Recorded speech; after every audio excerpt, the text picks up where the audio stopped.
off mission is to drain your focus through inactivity. Which naturally brings us to the command structure for maintaining that active relationship, this idea of surrender and navigation. Mm-hmm. The ultimate command is articulated through a two-part prayer. First, you have the macro view of the mission. Let your will be done on earth, I believe, and I pray that. Right, the big picture. And then the immediate personal application. Let your will be done in me. I know it's better for me. And notice how the justification for the micro-surrender is again framed as personally advantageous. I know it's better for me. It's a recurring theme. The belief system consistently frames the strictest discipline as the most rational, beneficial path forward. Submission is optimization. And the practical result of that belief is a total delegation of decision-making power. The lyric describes stepping up the way I let the Holy Spirit navigate. What does stepping out of the way actually mean in the daily flow of making decisions? It means suppressing impulsive self-direction. It's that moment you feel a strong inclination to act based on fear or pride or desire, and you pause. You wait. You wait for a different impulse. The self becomes the vehicle, the body and mind, but the compass is delegated to that divine guidance. It requires an act of stillness, which is, one of the hardest disciplines of all. And this delegation, it immediately fuels this profound sense of urgency in action. Yeah, it does. Which suggests a correction from a prior lack of focus. We see immediate regret. Wasted so many days on the things I was used to. That regret is the engine of the current discipline. Because of that awareness of wasted time, the mandate is immediate and practical.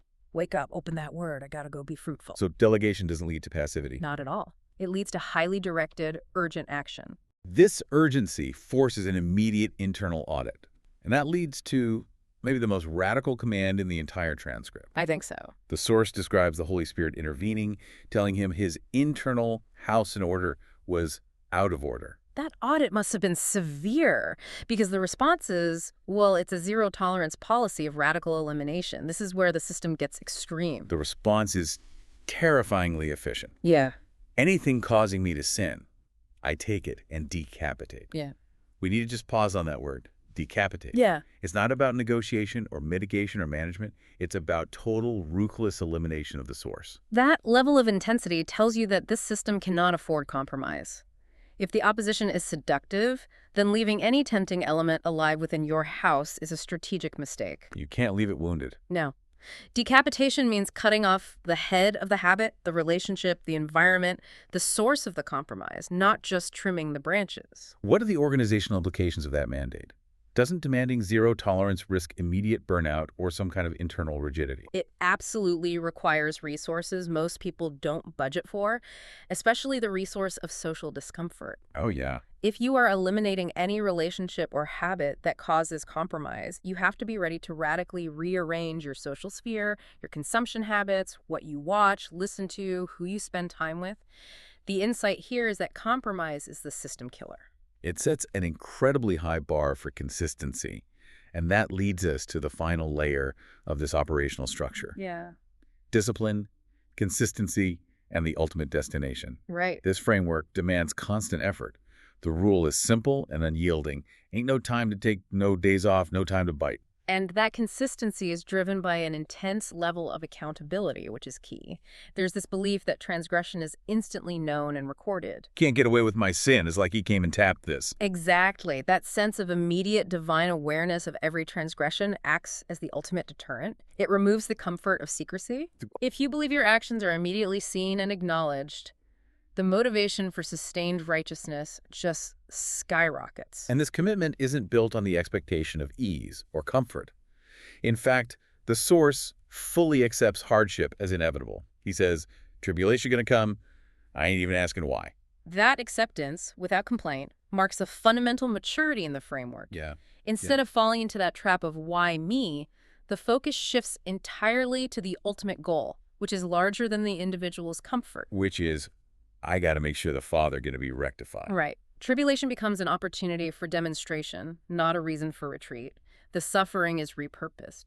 It's viewed as the crucible through which the ultimate mission, the vindication and honor of the divine framework, is achieved. So personal discomfort is just irrelevant when measured against that larger purpose. Completely. And to wrap up the structure, the source mentions the single catalyst required to even begin this massive shift. It Yeah. wasn't a gradual process. Yeah. It was a total non-negotiable buy-in. Had to really go give him everything I had to get this fire started. That quote reinforces the all-or-nothing nature of the discipline. You don't ease your way into this system. You commit fully to the radical surrender and the decapitation policy. Not that one.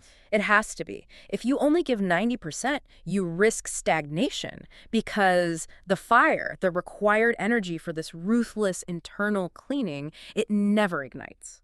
So what we've extracted here is an organizational system centered on, what, three things? Radical, advantageous surrender. Proactive, constant spiritual defense against seduction. Right. And immediate, total personal accountability driven by an imminent sense of purpose. It's the ultimate blueprint for intentional living. And the entire system hinges on the core belief that personal reward, comfort, and the ability to settle scores are not just distracting, but actively detrimental to the greater purpose. They have to go. They must be replaced by a profound joy found through self-discipline and relentless commitment to the mission. And the engine driving this entire complex structure is a chilling sense of urgency. The source closes with that ultimate reminder of time. Time passing by any day going to crack the sky. Yeah. If you truly accept that sense of ultimate, imminent reckoning, how does that knowledge immediately force you to reprioritize your daily concerns? The minor betrayals, the temptation of glory, the wasted days, and shift your entire focus to achieving that maximal, larger purpose. Indeed. It forces the question.